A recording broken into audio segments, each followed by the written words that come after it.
Hello and welcome to Medical Dialogues, your daily dose of health and medical news. I'm Roshni Dhar. Let's look at today's top headlines.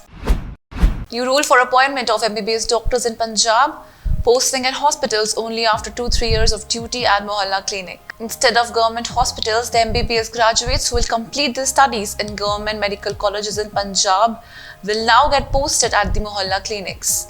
Such a new policy has been conceptualized by the state government, which recently dedicated 75 Aam Aadmi clinics to the people of the state to mark 75 years of India's independence. As per the state's plan, now the MBBS graduates from the medical colleges of the state will get posted directly to the Mohalla clinics.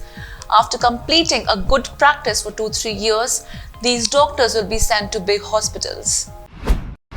Shortage of specialists, Health Ministry plans to increase DNB seats. In an attempt to address the shortage of specialists, especially in the rural areas of India, the Union Ministry of Health and Family Welfare is planning to increase the postgraduate medical seats in India and to double the existing numbers. A senior official in the Medical Education Division of the Health Ministry has informed the media that the PG medical seats would get doubled over the next few years, so that the most of the doctors can opt for higher education after graduating with an MBBS degree. Starting 2019 and 2020, the medical education regulator has raised the teacher-student ratio from 1:2 to 1:3 for PG students, enabling colleges to admit more students. Officials say this criterion may be relaxed further. Uptick in swine flu cases in Delhi adds to worries as for the elderly kids at higher risks. Amid the rise in COVID-19 cases, Delhi is also seeing a sudden surge in swine flu infections.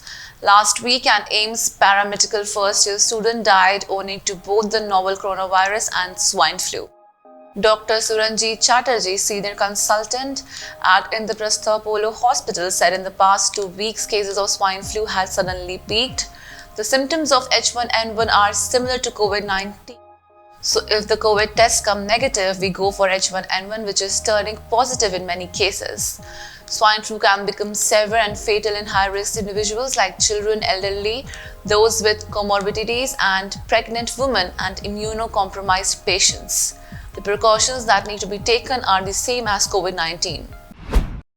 1,200 MBBS seats to be added in Telangana this academic year. In a major boost to the medical education in Telangana, around 1,200 additional MBBS seats are going to be added to the seat matrix of the state from this academic year. The medical seats in Telangana are going to increase further since the officials of the State Health Department have confirmed that the NMC is expected to give its permission for 4 medical colleges in Mahabubabad, Mancherial, Kodgadam and Ramagundam in the next few weeks. If the Commission approves 150 MBBS seats in each of these 4 medical colleges, altogether 8 new medical colleges in Telangana will become operational from this academic year with 1,200 MBBS seats. KGMU to expel 37 students unable to clear MBBS for 20 years after one last chance. Giving an ultimatum to 37 MBBS students who could not clear their MBBS degree examination for the last 20 years, King George Medical University has decided to expel them in case they cannot pass the exam after one last chance. Although the university had been providing these students with several opportunities and concessions, they failed to complete their studies despite being admitted to the course around 2 decades ago. In fact, considering the request made by these students, the university had set up a committee for running special classes for them. Counseling had also been arranged for these students. However, despite all these efforts, they could not clear the exam. That's all for today. Stay safe. Never miss a medical update from Medical Dialogues. Like, subscribe, and press the bell icon.